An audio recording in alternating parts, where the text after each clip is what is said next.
Welcome to the CBS Radio Mystery Theater Archives, the only YouTube channel which has the original classic episodes of the CBS Radio Mystery Theater in order with no ads. Thank you for listening, and now, enjoy the show.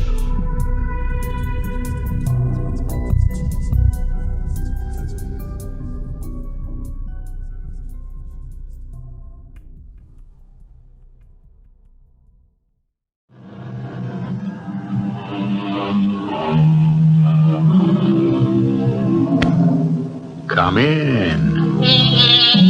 Welcome. I'm E.G. Marshall. A person is always startled when he hears himself seriously called old for the first time, said Oliver Wendell Holmes.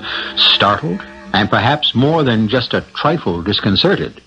But as with so many things, age is something most of us eventually get used to. So used to, in fact, that in some cases we seem to become unrecognizable from the persons we were in our youths. But are we? You were young once, and beautiful, and I loved you. Yeah, so you were in the habit of telling me, Colonel. But I loved you more. No, me. It was I who loved you most of all. Oh, yes, all three of you swear your love readily enough now, when we're old and it's too late. But what do you, any of you, intend to do about it?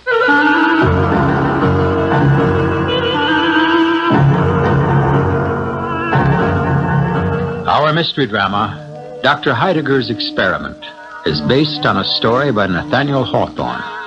It was adapted especially for Radio Mystery Theater by Percy Grainger and stars Gordon Heath and Robert Dryden. I'll be back shortly with Act One.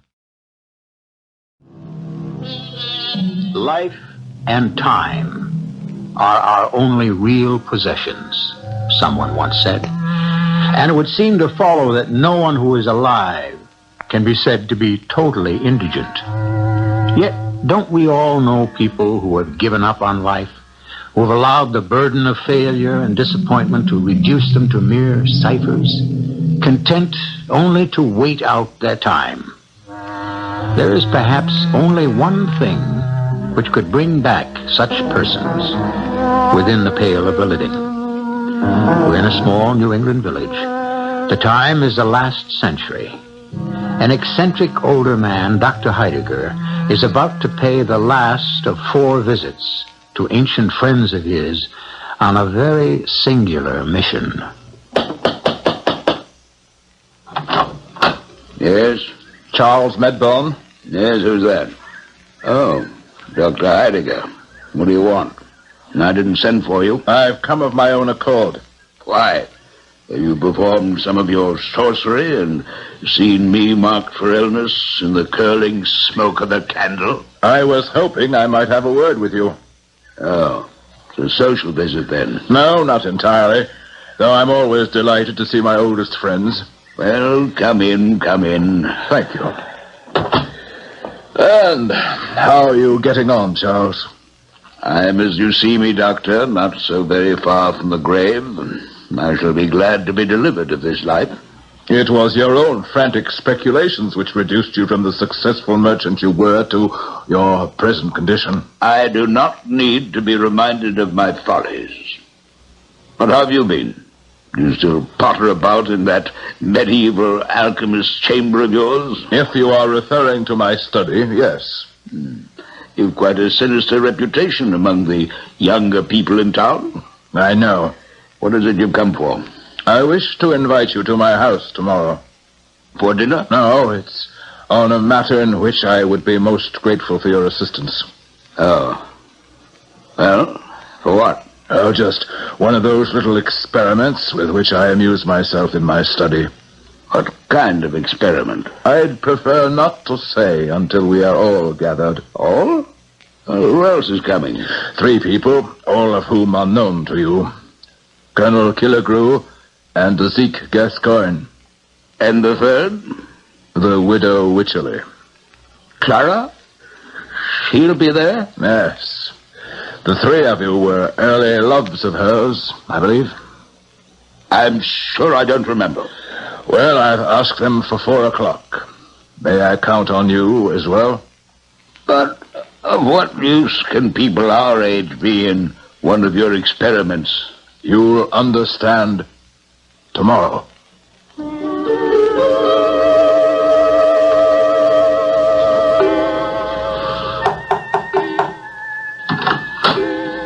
Doctor, your housekeeper directed me here to your study. Colonel Killigrew.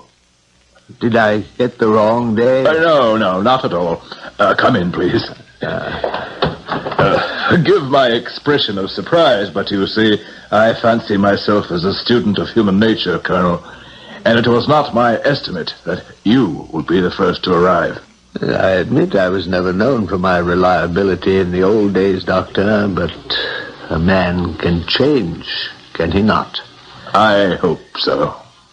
I'm not a hypocrite, Doctor. I won't say I'm better than I am, but when one is in constant pain with the gout and divers other disorders as I am, the wages of a debauched youth, it serves as a far more effective reproof against sin than 1,000 sermons. I fancied when you accepted my invitation yesterday, it was less from curiosity than in hope of obtaining a glass or two of port. No, my only desire is that this afternoon's activity will distract me from my pain for a brief hour or two. As for liquor, I've long since sworn off it. An admirable resolution. Ah, I see you plan to put me to the test. Oh, I've no such thought. But there are 4 champagne glasses set out on your table here, and a pitcher of a most serious sparkling liquid. The liquid is water, Colonel. Simple water. Water? In champagne glasses? Yes. It is, as one might say, the essence of the experiment I propose to do. Tell me, is Lady Wycherley coming? She is. And Charles Midburn? And Zeke Gascoigne? Yes. Not afraid to gather all her suitors together in the same room. But I hardly think we shall have to trouble ourselves with the ancient rivalries of youth. I hope not, Colonel. I wonder what you have in mind. I never did feel at ease in this gloomy chamber, Doctor, with all these reminders of the past. Like that portrait of Sylvia there. You remember her? She was your fiancée. Yes, the most dreadful sorrow of my life. You know I killed her, don't you? What? Sylvia. I poisoned her on the eve of our wedding. I thought she took sick. She did. It was a minor thing, a trifle. She would have recovered from it on her own soon enough. It was not the disease, Colonel, but the physician. I tended her myself. I mixed a powder for her, and by some error of calculation, that simple prescription sent her to her grave. Oh, Doctor, that story's well known. It was not your fault. You do wrong to blame yourself, especially after all these years. Excuse me. Dr. Heidegger? Ah, the widow Wycherley. Do come in. Oh, fine place to receive your guests, I must say. This gloomy dustbin of a study, which hasn't seen the proper end of a broom in 50 years. You see, the Colonel is here. Oh, yes. Colonel, how do you do? As well, madam, as can be expected. Indeed. Dr. Heidegger, I do not believe you told me that this person, whom above all others I should wish to avoid, would be here today. Indeed, madam, I did tell you, and you, as I recollect, registered no complaint at the time. Well, then perhaps I did not hear you. Madam, I hope that whatever was between us in the past shall not prevent us from being civil to one another in the present. It shall. Doctor, I trust we shan't be long. I am not used to being out these days. I know. and it has long been my professional opinion that more fresh air would do you good. Oh, easy enough for you to prescribe, Doctor. But it is difficult for me to go about the town now, knowing what people think and in what condition stands my reputation with them. Oh, you of all people should know that, for it was you who pronounced my husband dead of a disease which shan't be found in any medical text. He died of a seizure. A seizure brought on by the foolish weakness of a wife who could not resist the flatteries of a certain jaded dandy. Come, madam. You shouldn't excite yourself. Pray have a chair. Oh, yes. None of it matters now, I suppose. Thank goodness I am ugly now and can do no more harm. Enter. Hello, everyone. I'm sorry I'm late. I hope I haven't kept you all waiting long. No. We are still awaiting the arrival of Zeke Gascoigne. Have a seat, Charles. Thank you. Hello, Colonel Killigrew. Hello, widow. Hello, Charles. And where is the final member of this august body? So, I see you've made me the last one. Good afternoon, Zeke. Here's your chair. What a collection of antiques you've assembled, Doctor. My compliments. They look like the offspring of nature's dotage. Gray, decrepit, sapless, miserable creatures who sit stooping with so little life left, even the memories of youth cannot animate us. Oh, you always were a maker of pretty speeches, Zeke. But for all that his tone is insulting, he speaks more truth now than he ever did as a politician. That's true. If I had it to do over again, I should be much cleverer, I assure you. My dear old friends, please, if we could begin while there is still light. As you know, I've asked you all here today to aid me in performing an exceedingly curious experiment. We all know about your exceedingly curious experiments, don't we? What'll it be this time, Heidegger? You see here, upon my desk, a large black folio volume with silver clasp. Yes. It's said to contain all the secrets of the black magician's art. So it is rumored, but it is not the truth. What this book does contain, among other things, of course, is my most treasured possession. Here, pressed between these pages, I've kept this withered rose. Please examine it closely. Why, it's practically falling apart. Ready to crumble into dust like us. This rose blossomed 55 years ago. It was given me by my fiancée, Sylvia Ward, whose portrait hangs yonder. I meant to wear it in my bosom at our wedding, and for 55 years it has been treasured between the leaves of this old volume. One can barely tell its original color. My friends, I ask you, would you deem it possible that this rose of half a century could ever bloom again? Oh, nonsense. You might as well ask whether an old woman's wrinkled face could ever bloom again. So I would think, too. But please, direct your attention now to this table over here. You see this pitcher of cut crystal? It contains a sparkling liquid. I will lay this withered rose on its surface. Well, it floats. What of that? Any flower will do the same. But wait. It's beginning to move. Look, its leaves are stirring. It's changing color. Good heavens, it's reviving. You see? It's regaining its original hue. Oh, and the stalk, it's turning from brown to green. It has revived from its death-like slumber. It looks now as it did when Sylvia first gave it to me. What? Do tell us how you effect it. Yes. You told us that picture contained nothing but water. And so it does. But how could mere water have such an effect? Have you ever heard of the Fountain of Youth? What? Which Ponce de Leon the Spanish explorer went in search of 2 or 3 centuries ago. Oh, that's a myth, like El Dorado, the city of gold. Perhaps. But you see before you the results of that myth. But he never found it. Because he never sought it in the right place. The Fountain of Youth, if I am rightly informed, is situated in the southern part of the Floridian Peninsula, not far from Lake Macaco. Its source is overshadowed by several gigantic magnolias which, though numberless centuries old, have been kept fresh as violets by the virtues of this wonderful water. An acquaintance of mine, knowing my curiosity in such matters, has sent me what you see in the picture. All this is very interesting if true, Doctor, but what may be the effect of this fluid on people? That, my dear Colonel, you shall judge for yourself, for that is why I have asked you here today.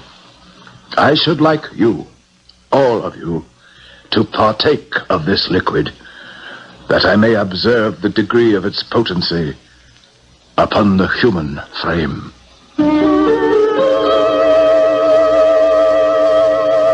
Life is full of temptations. When we're young, we're tempted to leave it up to time to correct our mistakes. And when we're old, the temptation is to lapse to that bittersweet attitude of remorse. If only we could go back. Well, if the restoration of Dr. Heidegger's rose wasn't just a conjurer's trick, perhaps this is precisely what we shall see when I return shortly with Act 2. Which of us has not at one time or other had the fantasy of returning to the days of his youth, armed with the knowledge of a lifetime? An experienced mind in a fresh body. Would this not be the most potent of combinations? You asked us here to drink that water? My friends, you are welcome to as much of this admirable fluid as may restore to you the bloom of youth. But how can we be certain it isn't poisonous? Could anything poisonous have had such a rejuvenating effect on my dear Sylvia's rose? Water from the Fountain of Youth. I don't believe it. Well, there's only one way to find out, isn't there? Colonel, may I take it then that you consent to this experiment? It's probably hokum, Doctor, but I'm game. I've certainly got nothing to lose. And perhaps a great deal to gain? Doctor. Yes, madam. I see only 4 glasses on the table, but there are 5 of us in this room. True. With your permission, I will merely watch the progress of the experiment. I have chosen you 4 because I have at one time or other heard each of you profess regret over the follies and passions of your youth. Well, if the Colonel is willing to drink it, so am I. Just remember, the doctor's not infallible. The others have all consented, Zeke. What about you? I don't know. It seems... You never did know, Zeke. Pour 4 glasses, Doctor. I'm not the ignorant fool I used to be. Excellent. At last, the experiment can begin. Mrs. Wycherley? It does have a nice sparkle to it. Colonel? I just hope it's not intoxicating. Charles? Not too much, Doctor. Moderation is a virtue. And Zeke? I'm just glad there's no one else here to see us 4 old people making such fools of ourselves. I beseech you, stay a moment before you drink. A word of caution. If this liquid should prove to have the properties which I infer of it from its effect on this rose, I think it would be well that with the experience of a lifetime to direct you, you should draw up a few general rules for your guidance in passing a second time through the perils of youth. Guidelines? What do you mean? Think what a sin it would be if, with your peculiar advantages, you should not become patterns of virtue and wisdom to all young people of the age. I believe we're all aware of the mistakes we made, Doctor. You don't need to remind us of them. We've repented long since. We'd be fools to ever go so astray again. Well, drink, then, my respectable old friends. I rejoice that I have so well selected the subjects of my experiment. To our health. And to our happiness. Yeah. And how do you feel? Well, it was rather bracing. Not unlike a glass of mineral water. I don't feel any different. Well, I can see a color in your countenance that wasn't there before. It's your imagination. No, unless I am very much mistaken. You all look somewhat refreshed. Oh, surely not me. Why, especially you, madam. I see a distinct suffusion in your cheeks. Oh? I'm feeling positively rejuvenated. Do you think this liquid could truly be the real thing? I don't feel anything but a pain in my back. Why, this is most remarkable. As I sit here, you are visibly transforming. It's true. Look at us. I don't need my glasses anymore. I can see quite well enough without them. And I don't need my cane. The gout in my leg is gone. I think it's some kind of trick. The doctor has us under some spell, the power of suggestion, hypnosis. Then how does that explain what's happening to your hair? What? It's growing darker. Look, in the mirror. Why, so it is. And the wrinkles in my face, they're gone. I'm myself 30 years ago. I look as I did at the very height of my political career. I noticed, Doctor, how they've all been quick enough to forget about me. Not at all, my dear widow. You look positively charming. What? Oh, surely, Colonel, you flatter. No. You are, if I may say, in your buxom prime. Oh, have I really changed? Come, have a look in the mirror. Why, they're all gone. Every crow's foot, every strand of gray hair. Oh, how ridiculous this old cap is. It makes me look like a widow. I must remove it at once. Clara, your hair, look how it shines. As golden as when I was a young woman. Oh, but I am a young woman. Doctor. Oh, my dear old doctor. Pray, favor me with another glass. Certainly, madam, certainly. The experiment is going admirably. You see, I have already filled the glasses for a second round.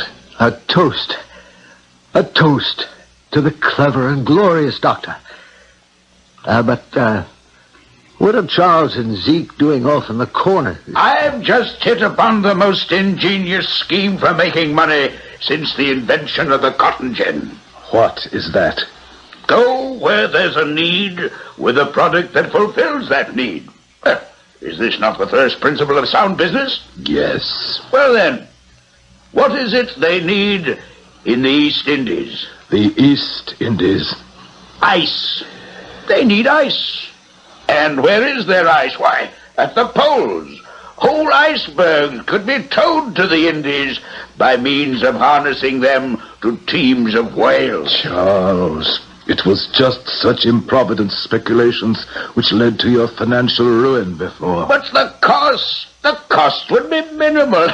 And think of the profit. Why, I'm sure to have a monopoly, am I not? Gentlemen and madam, as I see the good doctor has been kind enough to refill our glasses, I think this is the perfect time to announce to you all my intention of re-entering politics. Bravo! Good. And what causes do you intend to espouse in these tranquil times, Zeke? Why, America for the Americans, naturally. Stem the tides of immigration which are threatening to rend the tough native fabric of our society. This isn't how I intended the experiment to go. The water is quite a success.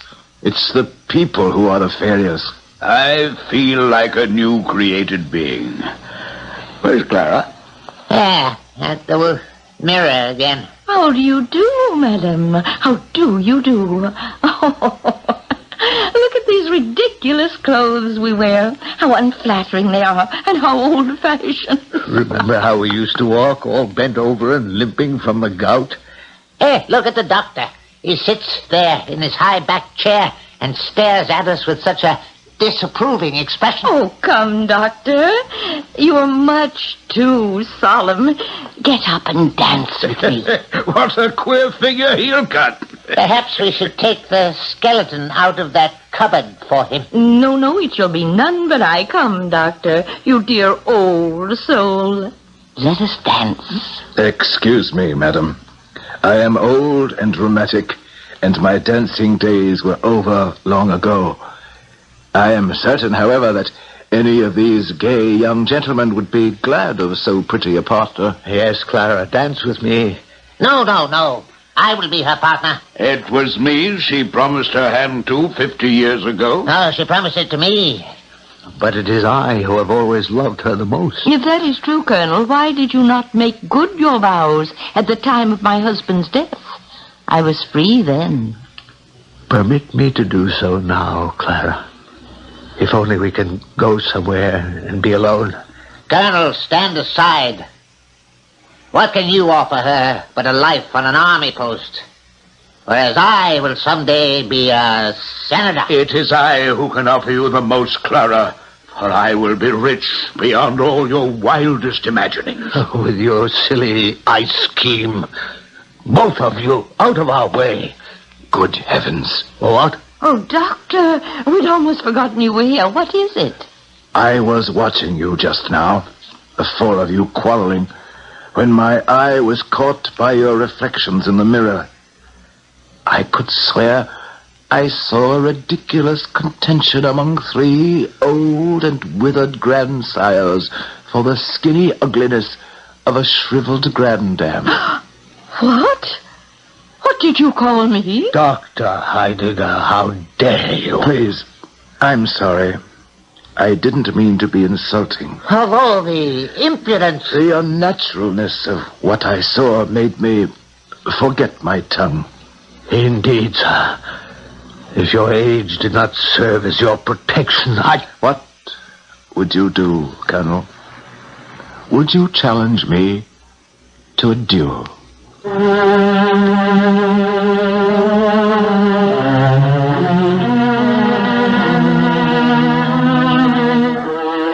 Three men contending for the hand of a beautiful woman. It's a timeless scene, so to speak. And that is precisely the problem in our story. Time. Are we in the past or the present? Or both? Perhaps what the doctor sees before him is reality, and what he saw in the mirror was truth. However we try to define the situation, one conclusion is inescapable. Dr. Heidegger's experiment is not going the way he expected it to. I shall return in a moment with Act 3.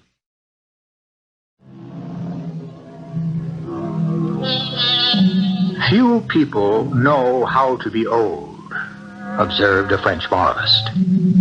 Unfortunately, his observation might be extended, for, at least in the story to which we're about to return, it would seem that few people know how to be young, either.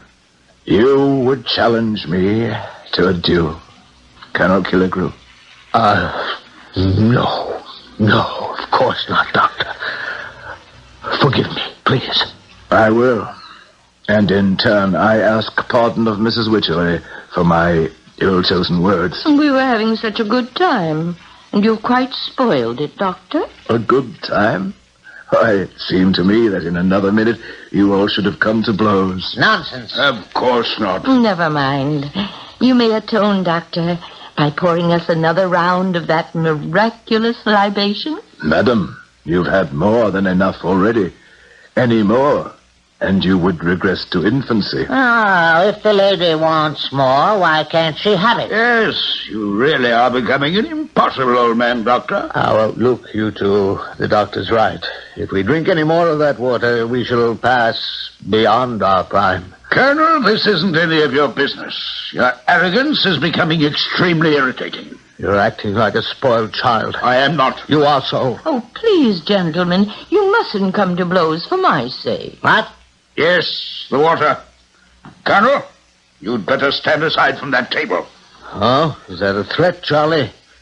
Coming from a runt like you, I consider such presumption merely insulting. I've had enough of your sneering insolence. Charles, be careful.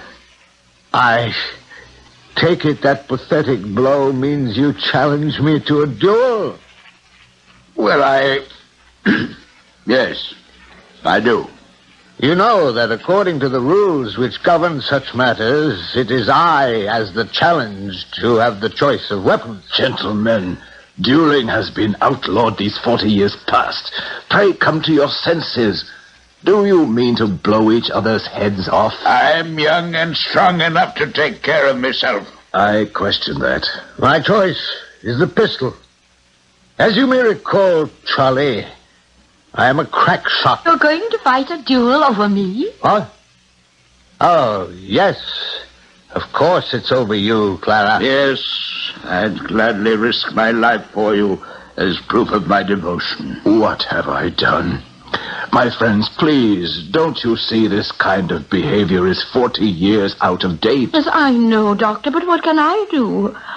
Poor Zeke, do you feel left out? No, I would do anything for you, Clara. Anything.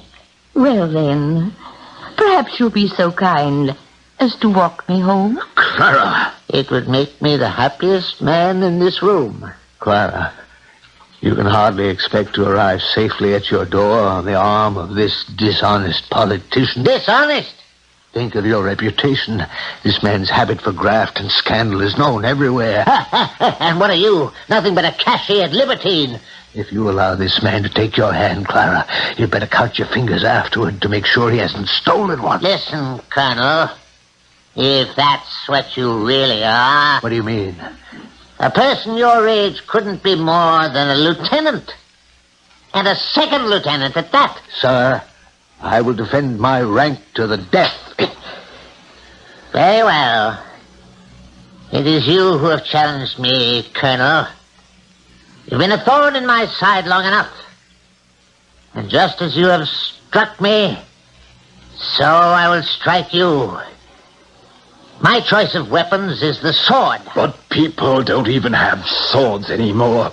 This is madness. No, Doctor. I have a brace of old cavalry swords at home which should serve us admirably. If you will accompany me, gentlemen, I shall dispose of you one at a time. But what about me?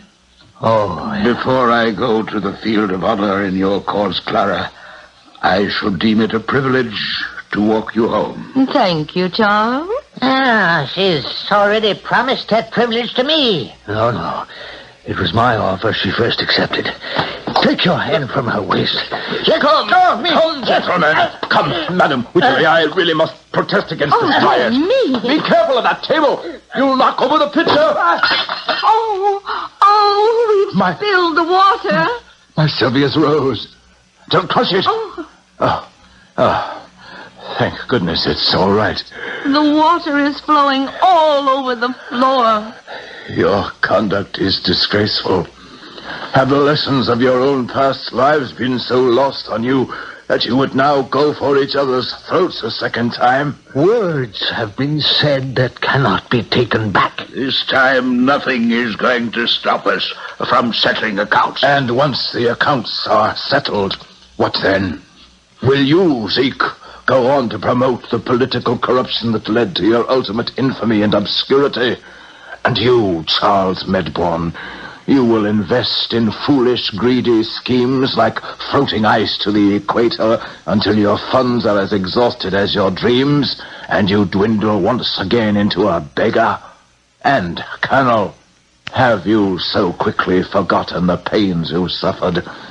Do you not see that this is precisely the kind of behavior which was the source of so much unhappiness in your first lifetime? My honor. It was their fault. I didn't start Madam Wycherley, I appeal to you as the reason for all this contention to help me promote some common sense in this room. Well, perhaps, Doctor, it would be best if you saw me home. An admirable solution, madam, and one in which no one has to feel he has lost face. You're right, Doctor. We behaved badly. Yes. We seem to have no more control over our passions now than we did before. See how the sun is going down. Dusk is settling over the room. The shadows are growing longer. I don't think I want to be young anymore. Neither do I.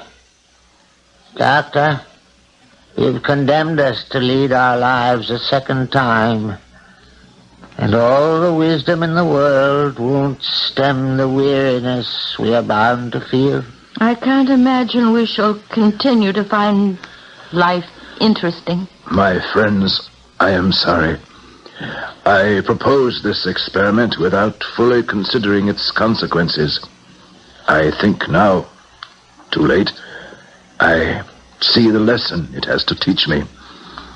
That it is wrong to attempt to alter the natural order of things, for there is a reason why they are so. Doctor, what's happening to your hand? What? It's the rose you're holding. It's stirring. What? The petals. They're shriveling. So they are. My poor Sylvia's rose is fading again. All its beautiful color gone. How quickly it regressed. It's as dry and fragile as when I first threw it into the pitcher. Colonel, what's the matter? It's funny. I thought I felt a twinge in my leg. A pain, perhaps. No. It's nothing, really. I think it is, Colonel. I suspect it is a pain remarkably like the gout. No. The conclusions seem inescapable, my friends. The water is indeed potent, but its effects are temporary. Have you no more of it? All that my friend sent me was in the pitcher, which you have broken. It feels so cold all of a sudden.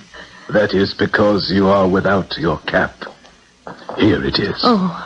Oh, thank you, Doctor. It's growing so dark.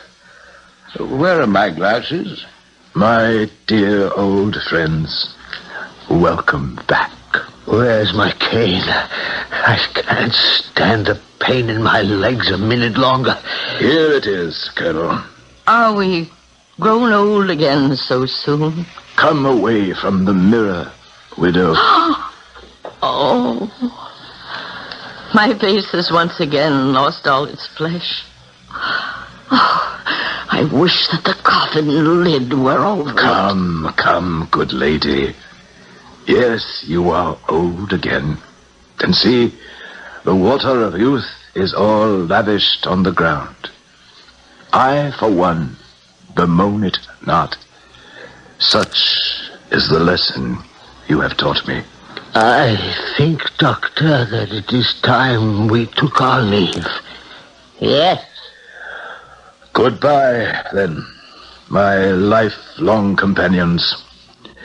We have, I think, learned much today, have we not?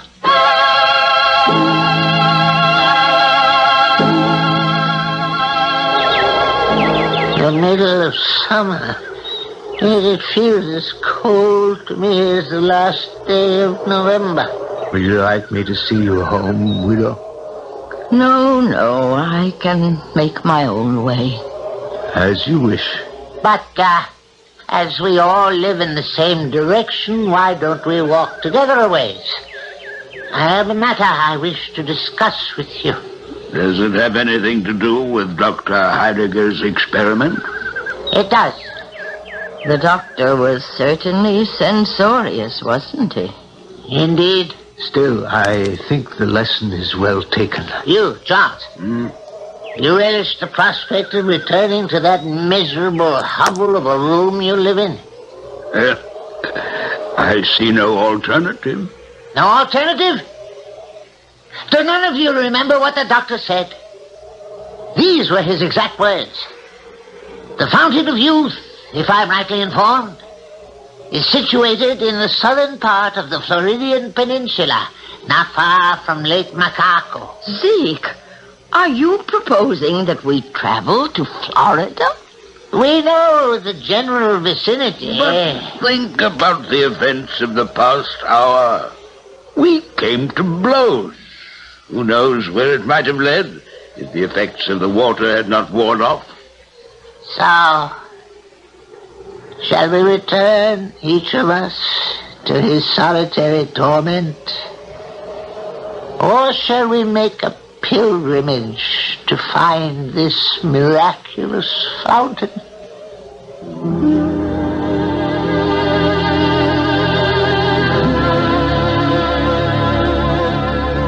Man's eternal pursuit of greener pastures. Why does it so rarely occur to us to simply cultivate our own gardens? Certainly our story would have been quite different if the characters had heeded the words of James A. Garfield, the 20th President of the United States. If wrinkles must be written upon our brows, let them not be written upon the heart. The spirit should not grow old. I'll return with a final word shortly.